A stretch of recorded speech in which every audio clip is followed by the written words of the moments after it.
श्री रामचरितमानस पावन पाठ अयोध्या कांड दोहा संख्या 37 से 40 तक, जिसमें वर्णन श्री रामचंद्र जी का महल में जाना। जय श्री राम। द्वार वीर सेवक सचिव कहाई उदित रवि देखी, जागे अजऊ न अवधपति कारण कमनु विशेषी। राजद्वार पर मंत्रियों सेवकों की भीड़ लगी है। वे सब सूर्य के उदय को देखकर कहते हैं कि आज कौन सा विशेष कारण है कि अवध पर राजा दशरथ जी नहीं जगे। पछले पहर भूप नित जागा, आजू हमें बड़े अचरज लागा। जाऊ सुमंत्र जगावऊ जाई, की जऊ काजू रजाय सुपाई। राजा नित्य ही रात के पिछले पहर जाग जाया करते थे, किंतु आज हमें बड़ा आश्चर्य हो रहा है कि हे सुमंत, जाओ जाकर राजा को जगाओ, उनकी आज्ञा पाकर हम सब काम करें। गए सुमंत्र तब राव रमाई, देखी भयावन जात डराई। दाई काई जनु जाई नएरा, मानव विपति विषाद बसेरा। तब सुमंत्र जी रौले राजमहल में गए, पर महल को भयानक देखकर वे जाते हुए डर रहे हैं। ऐसा लगता है मानो दौड़कर महल काट खाएगा। उसकी ओर देखा भी नहीं जाता, मानो विपत्ति और विषाद ने वहां डेरा डाल दिया हो। पूछे कौन उत्तर देई, गए जय भवन भूप कह के। कह जय जीव बैठ चिरुनाई, देखी भूप गति भयउ चुकाई। कह जय जीव बैठ चिरुनाई, देखी भूप गति गयउ सुखाई। पूछने पर कोई जवाब नहीं देता। वे उस महल में गए जहां राजा और कैकेयी थे। जय जीव कहकर सिर नवाया, वंदना करके बैठे और राजा की दशा देखकर वे सूख ही गए। सोच विकल विवरण मई परयु, मान्यु कमल मूल परिहरऊ।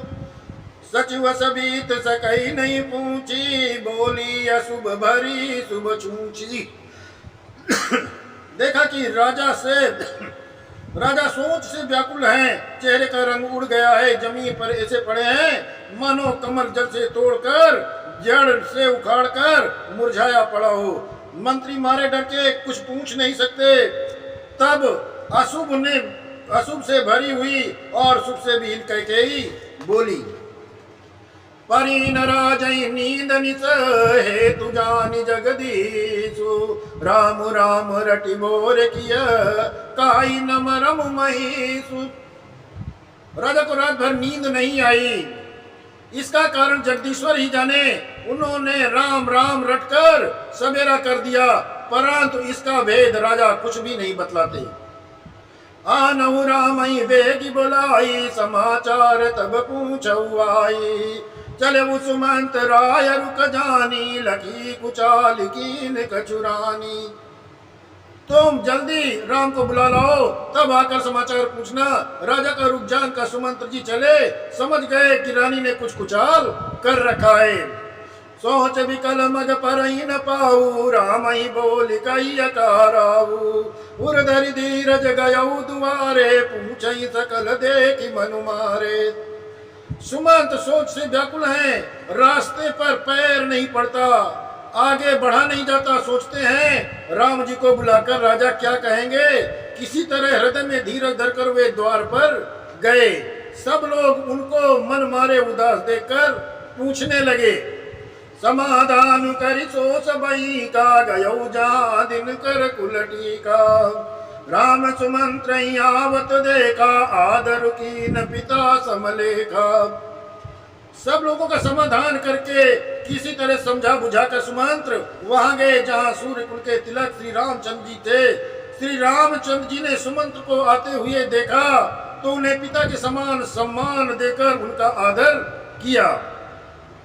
निरख बदन कई भूप रजाई, रब कुल दीप ही चले उले भाई। राम कुभाति सचिव संग जाई, देखी लोग जाता बिलखाई। श्री रामचंद्र जी के मुख को देखकर राजा की आज्ञा सुनकर वे रघुकुल के दीपक श्री रामचंद्र जी को अपने साथ लिवा लिए। श्री रामचंद्र जी मंत्री के साथ बुरी तरह से बिना किसी लवाजमे के जा रहे हैं। ये देखकर लोग जहां तहां विषाद कर रहे हैं। जाई दीख रघुवंश मणि नरपति निपट कुशाजु सामी पर उलक सिंहनिया मनो वृद्ध गजराजु। रघुकुल माणी श्री रामचंद्र जी जाकर देखा कि राजा अत्यंत बुरी हालत में पड़े हैं। मानो सिंहनी को देखकर कोई बूढ़ा गजराज सहम कर गिर पड़ा हो। सुखई अधर जरई सब अंगु मनो दीन मनीन भुवंगु सरुच समीप दीख के मानव मीचु घरी गनि देई। राजा के ओंठ सूख रहे हैं और सारा शरीर जल रहा है। मानो मणि के बिना सांप दुखी हो रहा है। पास ही क्रोध से भरी हुई कैकेयी को देखा मानो साक्षात मृत्यु ही बैठी हो, राजा के जीवन की अंतिम घड़ियां गिन रही हो। करुणामय मृदु राम सुबाहु प्रथम दीक दुख सुना न काहू तदप धीर धरि समम विचारी पूछी मधुर बचन मातारी। श्री रामचंद्र जी स्वभाव के कोमल और करुणामय हैं। उन्होंने अपने जीवन में पहली बार दुख देखा। इससे पहले कभी उन्होंने दुख सुना भी न था। तो भी समय का विचार करके हृदय में धीरज धरकर उन्होंने मीठे वचनों से माता कैकेयी से पूछा। मई कहूँ मातु तातु दुख कारण करिय जतन जही होई निवारण सुनऊ राम सब कारण एहू राजई तुम पर बहुत स्नेहू। हे माता, मुझे पिताजी का दुख का कारण कहो। जिस प्रकार से इस दुख का निवारण हो सके मैं वही कार्य करूं।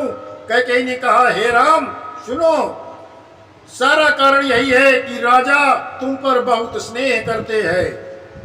देन कहे मोहि दुई बरदाना मांगे जो कछु मोहि सोहाना सो सुन भयो भूप उर सोचू छाड़ी न सकई तुम्हारे सकोचू। उन्होंने मुझे 2 वरदान देने के लिए कहा था। मुझे जो अच्छा लगा वो 2 वरदान मैंने राजा से मांगा। उसे सुनकर राजा के हृदय में सोच हो गया, क्योंकि ये तुम्हारा संकोच नहीं छोड़ सकते। सुत स्नेहित बचन उत संकट पर नरेशु सकऊ न आय सुधर सिर मेटऊ कठिन कलेशु। इधर तो पुत्र का स्नेह है, उधर वचन की प्रतिज्ञा। इसी धर्म संकट में पड़ गए हैं। यदि तुम कर सकते हो तो राज्य की आज्ञा सिरोधार करो और इनके कठिन क्लेश को मिटाओ। निधरक बैठ काई कटुबानी सुनत कठिनता अति अकुलानी जीव कमान बचन सरनाना मनऊ मईप मृदुलच समाना। कैकेयी पे धड़क बैठी ऐसी कड़वी वाणी कह रही है जिसे सुनकर स्वयं कठोरता भी अत्यंत व्याकुल हो उठती है। जीव धनुष है, वचन बहुत से तीर है और मानो राजा की कोमल निशाने से के समान है। मानो राजा ही कोमल निशाने के समान है। जनु कठोर पनु धरे शरीरु सिकई धनुष विद्या बर बीरु सब प्रसंग रघुपति सुनाई बैठ मनऊ तनु धरि निठुराई।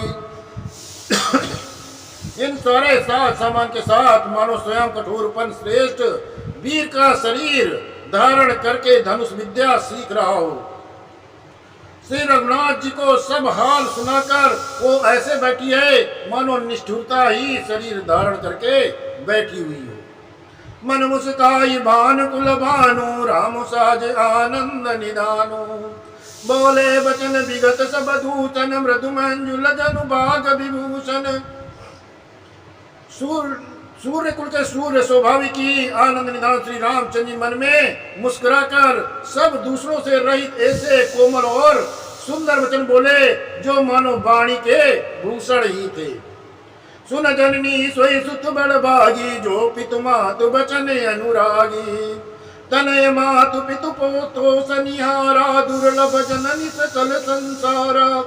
हे माता सुनो, वही पुत्र बड़ भागी है जो पिता माता के बचनों का अनुरागी पालन करने वाला है। आज्ञा पालन के द्वारा माता पिता को संतुष्ट करने वाला पुत्र, हे जननी, सारे संसार में दुर्लभ है। मुनिगण मिलन विशेष बन सबई बाती तमोर, तई माँ पितु आय सुबौरी सम्मत जननी तोर। वन में विशेष रूप से मुनियों का मिलाप होगा, जिसमें मेरा सभी प्रकार से कल्याण ही कल्याण है। उसमें भी फिर पिताजी की आज्ञा और हे जननी तुम्हारी सम्मति। भरतु प्राण प्रिय पावई राजू, विधि सब विधि मोहि सन्मुख आजू। जो न जाऊ बन तू काजा, प्रथम गणिय मोहि मूढ़ समाजा। और प्राण प्रिय भारत राज पावेंगे।